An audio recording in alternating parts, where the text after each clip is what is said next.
Hello everyone. जो UPSC का आपका एग्जाम रहता है ईपीएफओ का, जिसमें आपका अकाउंट ऑफिसर का, इन्फोर्समेंट ऑफिसर का और जो एपीएफसी का असिस्टेंट प्रोविडेंट फंड कमिश्नर का जो एग्जाम रहता है, उसमें सबसे इंपॉर्टेंट टॉपिक रहता है आपका labour laws and industrial relations.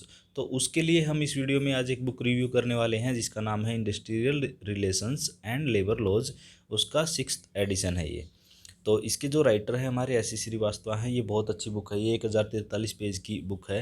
अगर आप इसको थोड़ा सा समराइज में भी समझ सको तो बहुत अच्छी बुक है। अगर आप किसी को इस बुक में को हम इसमें रिव्यू करेंगे, इसमें क्या क्या अच्छी बातें हैं। ये विकास पब्लिकेशन हाउस की बुक है और आपको मिल जाएगी। आप ऑल ओवर इंडिया में कहीं पे भी देखोगे तो मिल जाएगी, ऑनलाइन भी ऑफलाइन भी। अभी हमारे पास जो मेन बात आती है कि हमें इस बुक में क्या क्या मिल सकता है। सबसे पहले कंटेंट आते हैं हमारे। कंटेंट में आपने ये देख लिया, प्रीफेस वगैरह देख लिया। पार्ट 1 और पार्ट 2 में है। पार्ट 1 में आपका सबसे पहले इंट्रोडक्शन आता है लेबर लॉ का। लेबर लॉ का क्या मीनिंग है, फिर उसके बाद लेबर लॉ की अप्रोचेज क्या है, बेसिस क्या है लेबर लॉ के, social justice and labour law क्या है, public interest and litigations of enforcement in of labour laws, international labour organisation and its influence of Indian labour laws. बहुत ही अच्छी चीज़ें दे रखी इसमें। Review of labour law first national commission on labour law, review of labour law second national commission. उस ऐसा मेरे हिसाब से जो आप मार्केट से ईपीएफओ की बुक लेके आते हो उनमें कुछ किसी में नहीं मिलेगा इसमें, जितना इसमें डिटेल में दे रखा है। सेकंड जो चैप्टर है उसमें दे रखा है इंडस्ट्रियल रिलेशंस के ओवरव्यू। उसमें क्या है, कंसेप्चुअल फ्रेमवर्क किस तरह है इंडस्ट्रियल का, फिर डायमेंशन प्रॉब्लम, फिर industrial unrest and work stoppage फिर उसमें किस तरह के बैरियर्स आते हैं, फिर उसमें आपके जो डिफ़िकल्टी क्या क्या रहती हैं जो हेल्दी ग्रोथ के लिए उसमें रिलेशन में, फिर स्कोप कंसेप्ट एंड उसके बाद ऑब्जेक्टिव, फिर role of state in relationship. फिर नेक्स्ट जो हमारे पास आता है वो आता है constitutional framework of industrial relation.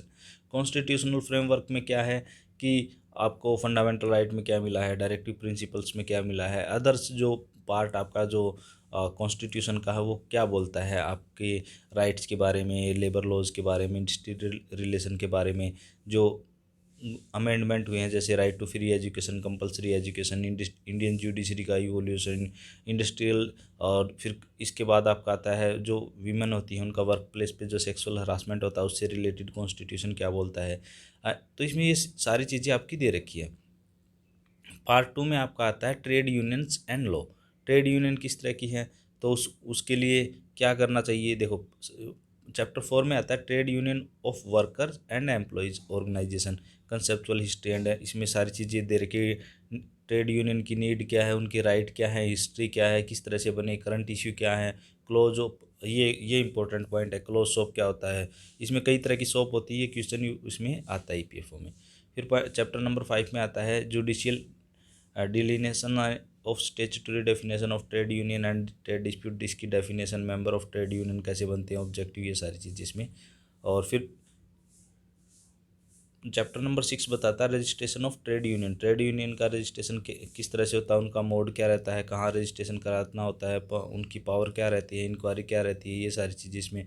चंदा किस तरह से लेगा, जो मेंबर होंगे उनको सर्टिफिकेट किस तरह से देंगे, स्ट्रक्चर क्या रहेगा, पेनल्टी क्या लगेंगी, ये सारी चीज़ें इसमें बता रखी है। चैप्टर जो 7 है हमारा वो बताता है मेंबर ऑफिस होल्डर्स आउटसाइड।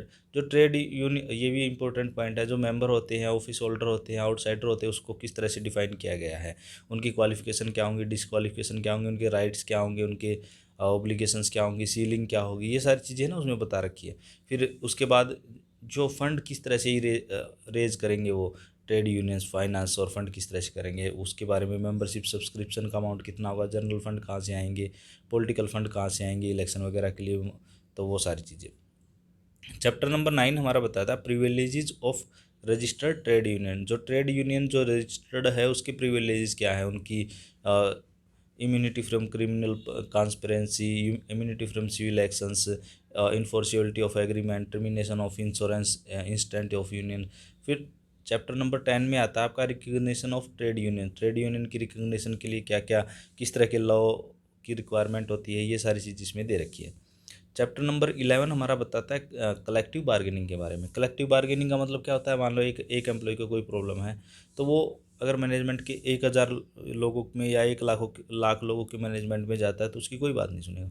लेकिन अगर सेम प्रॉब्लम 10,000 लोगों को है, 50,000 लोगों को है, तो वो कलेक्टिव बार्गेनिंग कर सकते हैं, ये इसमें पता है। तो उसके पर्सपेक्टिव क्या है, उसमें इंटरनेशनल लेबर ऑर्गेनाइजेशन के प्रिंसिपल उसमें क्या आते हैं, राइट क्या है, कलेक्टिव बार्गेनिंग का मीनिंग क्या है, एंड उसके जो advantage disadvantage collective bargaining India में क्या है।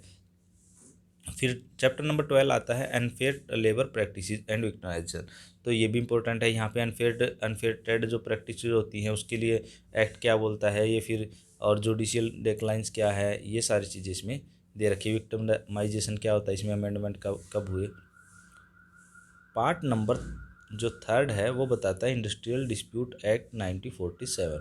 तो इसके बारे में इंडस्ट्रियल डिस्प्यूट एक्ट के का जो बेसिक स्कीम दे रखी है, किस तरह से इंडस्ट्रियल डिस्प्यूट एक्ट बना, कब इसमें अमेंडमेंट हुए, तो वो सारी चीज़ें इसमें हैं। फिर इसका concept of individual and industrial dispute के बारे में इन्होंने बताया कि, और इंडस्ट्रियल डिस्प्यूट क्या है, इंडिविजुअल डिस्प्यूट क्या है, और टाइम लिमिट क्या है, क्या किस तरह से गवर्नमेंट इसमें ऑफिसर अपॉइंट करती है, वो सारी चीज़ें क्वेश्चन भी आता है इसमें से।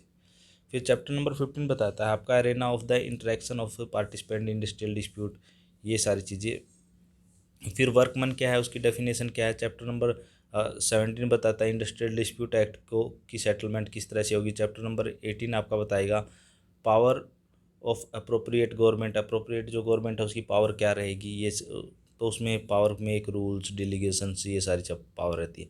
ये इंपॉर्टेंट आता है चैप्टर नंबर 19, जिसमें इंस्ट्रूमेंट ऑफ इकोनॉमिक कोर्सियंस, स्ट्राइक क्या है, पिकटिंग क्या है, घेराव क्या है, बंद क्या है, लॉकआउट क्या है, ये सारी चीज़ें आपको पता होनी चाहिए। राइट टू स्ट्राइक क्या है, राइट टू लॉकआउट क्या है, रेगुलेशन किस तरह से है, सैंक्शन किस तरह से लगेगी।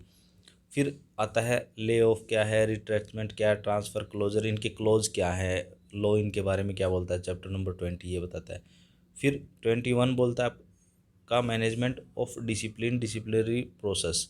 तो कोई किसी के साथ गलत होता है तो उसके साथ या फिर कोई गलत करता है तो उसके अगेंस्ट क्या एक्शन होगा, ये सारी चीज़ें इसमें हमें बताएगा। ये इस चैप्टर में बहुत बड़ा चैप्टर, इसमें से एक क्वेश्चन आएगा। फिर आता है management of prerogative during the pendency of, कोई उसके प्रोसीडिंग उसके अगेंस्ट है तो क्या उसके उसके रिक्वायरमेंट क्या होगी, स्कोप इंक्वायरी किस तरह से की जाएगी, रेमेडी किस तरह से मिलेगी, ये सारी चीज़ इसमें बताता है। फिर सेक्शन 2 आता है, फिर उसमें सर्विस। अब ये आपके इंपॉर्टेंट चीज़ें शुरू होगी यहाँ से। चैप्टर नंबर 23 बोलता है कंसेप्चुअल फ्रेमवर्क इंडस्ट्रियल एम्प्लॉयमेंट। फिर उसके बाद scope and coverage of employment आ गया। Chapter number 25 concept of nature standing orders. फिर सर्टिफिकेटस जो सर्टिफिकेशन प्रोसेस क्या है, modification of temporary application standing, और फिर उसके बाद interpretation of enforcement standing orders, and फिर role of government in IESAO, ये इससे रिलेटेड। फिर वर्कमैन पार्टिसिपेशन, ये जो इंदिरा गांधी के टाइम पे आया, उसके बाद में शुरुआत 1990 में कम हुआ, तो इससे रिलेटेड इसमें क्वेश्चन है। स्टेप टेकन ड्यूरिंग 1996, और फिर मैनेजमेंट बिल जो पार्टिसिपेंट वर्कर बिल आया, इससे रिलेटेड ये सारी चीज़ें इसमें बताई गई हैं। तो ये वाली बुक कुल मिला के एक अच्छी बुक है। अगर किसी को रीड करनी है, किसी के पास टाइम है, तो इस बुक को रीड कर सकता है। अगर आप EPFO में असिस्टेंट प्रोविडेंट फंड कमिश्नर की तैयारी करने की सोच रहे हैं तो आप इस बुक को ज़रूर ला के रख लें। अगर आप EPFO में अकाउंट ऑफिसर या जो असिस्टेंट होते हैं, अकाउंट ऑफिसर होते हैं, इन्फोर्समेंट ऑफिसर होते हैं, उनकी तैयारी करते हैं, तो भी आप इस बुक को ला के रख सकते हैं, पढ़ सकते हैं। उसमें से क्या आप हर चैप्टर में से ना मेन बात के नोट्स बना के आप उनको बाद में रेफ़र के लिए रख सकते हैं। अगर किसी को ये वाली बुक चाहिए तो आप मुझे कमेंट करके बता सकते हैं, मैं आपको कमेंट में ये वाली बुक आपको मैं लिंक प्रोवाइड करा दूँगा। अगर आपकी कोई क्वेरी है तो आपको कोई और बुक रिव्यू करानी है तो आप मुझे उसके बारे में भी बता सकते हो, तो मैं आपको वो बुक भी रिव्यू करके बता दूँगा। और अब हमारा कुछ इस तरह से इनके चैप्टर शुरू होते हैं। इनका ये रहता है अच्छा, जो लैंग्वेज है वो भी काफ़ी इसमें अच्छी लैंग्वेज दे रखी है। अप्रोचेज़ के बारे में बता रखा है, जैसे बेसिस ऑफ लॉ क्या है, ये सारी चीज़ ना, social labour laws, concept of justice, और साथ साथ इसमें केसेस भी साइड बाय साइड बता रखे हैं। तो केसेस हमारे लिए इतने इम्पोर्टेंट नहीं हैं, हमें खाली बस जो मेन चीज़ें होती हैं वो देखनी होती हैं। तो आप इसमें से जो मेन चीज़ें होती है, अप्रोचेज़ कौन कौन सी हैं, ये सारी चीज़ें आप इसमें से देख सकते हो। और स्टैंडिंग ऑर्डर क्या है, जो फिर घेराव वगैरह, इनकी डेफिनेशन क्या है, वीक के, ये सारी चीज़ इसमें आप देख सकते हो। ये जो केसेस वगैरह हैं वो इतने इम्पोर्टेंट आपके लिए नहीं है। ठीक है जी। तो इस वीडियो में इतना ही। अगर आपकी और कोई क्वेरी है तो आप मुझे कमेंट करके बता सकते हैं। Thanks, have a nice day. मिलते हैं नेक्स्ट वीडियो में।